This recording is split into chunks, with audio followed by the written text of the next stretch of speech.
Nag-start po ako nung 17 years old ako. Namulat po talaga ako sa larangan ng weightlifting at powerlifting sports dahil po sa history ng family ko.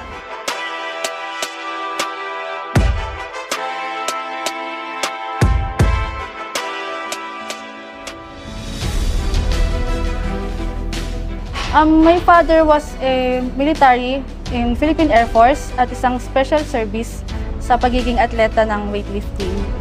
Nag-start po talaga ako sa weightlifting noon, pero mas minahal ko po talaga yung powerlifting dahil din sa mga achievement po na nakukuha ko po dito. Unang-una po syempre yung family ko, and especially po yung father ko po dahil isa po siyang weightlifter. Kahit hindi po siya showy, pero alam po na proud po siya sa akin. And ayun po, kaya ko po siya pinagpatuloy po dahil din po sa kanya. And my father died last year po.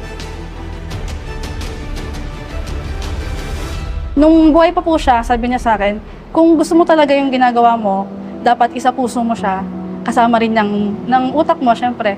Dapat mahalin mo yung ginagawa mo. Lagi niya pong sinasabi sa akin yun. Lagi niya po akong pinupush na gawin mo to, para din sa'yo to, ganyan. Kaya po, sobrang siya po yung inspiration ko po talaga.